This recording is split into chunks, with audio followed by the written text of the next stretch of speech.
Legends of Nirn, Part 1.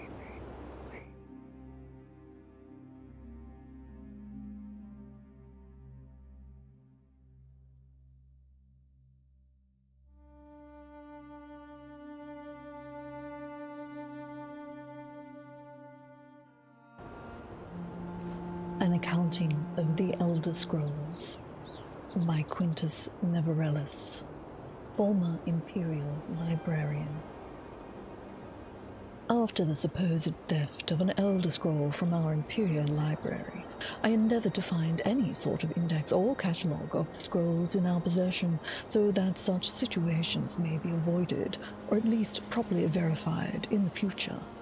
To my dismay, I discovered that the moth priests are notoriously inexact when it comes to the actual physical manifestation of the scrolls, and had no idea how many they held or how they were organized. Merely asking the question evoked chuckles, as if a child was asking why dogs cannot talk. I will confess, my jealousy of the ones who can read the scrolls grows, but I am not yet willing to sacrifice my sight to alleged knowledge. The older moth priests I attempt to engage in conversation seem as batty as any other elder who has lost their mind, so I fail to see what wisdom is imparted from the reading. In any case, I set out to create my own index of the Elder Scrolls in cooperation with the monks. Day by day, we went through the tower halls, with them telling me the general nature of each Elder Scroll, so that I might record its location. Always careful never to glimpse the writings myself, if I had only there were to go on. I meticulously drew out a map of the chambers where the scrolls relating to various specific prophecies were located, where the particular periods of history were housed. In all, it took nearly a year of plodding, but at last I had rough notes on the entirety of the library to begin my collation. It was here that things began to go amiss. In studying my notes, I found that many areas of overlap and outright contradiction.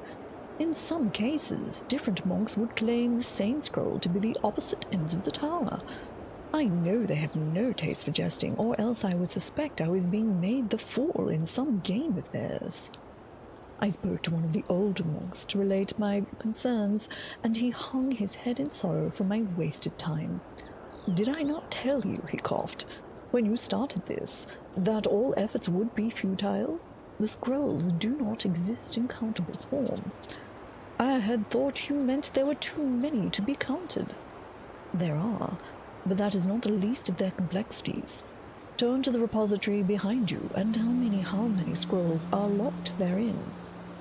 I ran my fingers over the metal casings, tallying each rounded edge that they encountered. I turned back and said 14. "Hand me the 8th one," he said, reaching out his hand. I guided the cylinder into his palm and gave a slight nod to acknowledge it. "Now, count again." Humoring him, I again passed my hand over the scrolls, but could not believe what I was feeling. Now there are 18, I gasped. The old monk chuckled, his cheeks pushing up his blindfold until it folded over itself, and, in fact, he said, "there always were." It was then that I enrolled as the oldest novice ever accepted into the cult of the Ancestor Moth. Tamrielic Artifacts, Part 1. The following notes are gathered over the past centuries of items of unimaginable significance. All have been seen, owned, and lost again and again throughout Tamriel.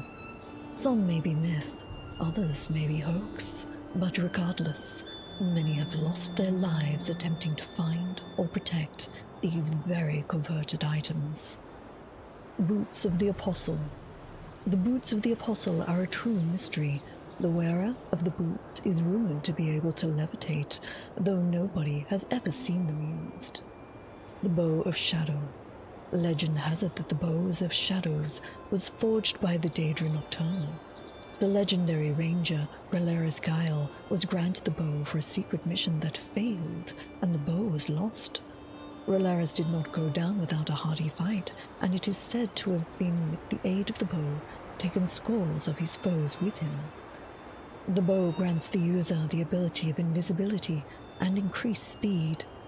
Many sightings of the bow of shadows have been reported, and it is even said that the sinister dark elf assassin Dran once wielded this bow. Chrysamere. The Paladin's Blade is an ancient claymore with offensive capabilities surpassed only by its own defenses. It lends the wielder health, protects him or her from fire, and reflects any spells cast against the wielder back at the caster. Seldom has Chrysamere been wielded by any bladesman for any length of time, for it chooses not to favor one champion.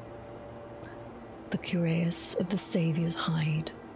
Another of Hircine's artifacts was the Cuirass of the Saviour's Hide. The Cuirass has the special ability to resist magicka.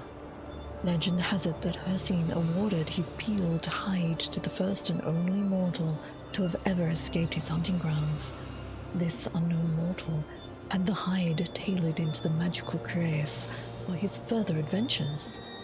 The Saviour's Hide has a tendency to travel from hero to hero, as though it has a mind of its own. Daedric Scourge. The Daedric Scourge is a mighty mace forged from sacred ebony in the fires of Fickledire.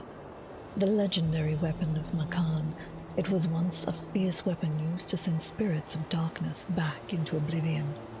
The weapon has the ability to summon creatures from oblivion. Denstagma's Ring. All that is known of this ring is that it may grant the user protection from certain elements. Even the name Denstagma is a mystery. The Ebony Male. The Ebony Male is a breastplate created before recorded history by the dark elven goddess Boethia. It is she who determines who should possess the Ebony Male and for how long a time. If judged worthy, its power grants the wearer added resistance of fire, magicka, and grants a magical shield. It is Boethia alone who determines when a person is ineligible to bear the Ebony Male any longer, and the goddess can be very capricious. Elidan's Ward. Elidan was a holy knight of legend in Breton history. He was a sought-after man for his courage and determination to set all wrongs right. In one story, it is said he rescued a baron's daughter from sure death at the hands of an evil warlord. For his reward, the baron spent all of his riches to have an enchanted shield built for Elidan. The shield granted Elidan the opportunity to heal his wounds. Fang of Hainekt-Nemet. Black Marsh was once known to be inhabited with what the Argonians called the Wamasus. Northern men considered them to be intelligent dragons with lightning for blood. One such mighty beast, Hainekt-Nemet, was slain by the northern men, though it took 7 days and nights and a score of men. One of the survivors took her fang home as a trophy. The fang was carved down into a blade and fashioned into a small dagger. The dagger mysteriously houses some of the beast's magical properties and grants the user the ability to do shock damage on an opponent. This unique dagger is seen occasionally by traveling heroes. Fists of Randagulf. Randagulf of Clan Belgeln goes down in Tamrielic history as one of the mightiest warriors of Skyrim. He was known for his courage and ferocity in battle, and was a factor in many. He finally met his fate when King Harald conquered Skyrim. Harald respected this great hero and took Randagulf's gauntlets for his own. After King Harald died, the gauntlets disappeared. The king claimed that the fist granted the bearer added strength. Goldbrand. This magical sword is almost a complete mystery. Thieves tell tales about its golden make and how it was actually forged from the ancient dragons of the north. Their tales claim that it was given to a great knight who was sworn to protect the dragons. The sword lends its wielder the ability to do flame damage to an enemy. Goldbrand has not been cited in recent history and is said to be awaiting a worthy hero. Helm of Oren Bearclaw. One of Valenwood's legendary heroes is Oren Bearclaw, son of King Faum Todai. He was a respected clan hunter and future leader.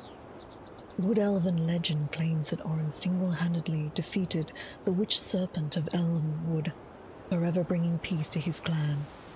Oren would go on to accomplish numerous other deeds, eventually losing his life to the Connaughton flu.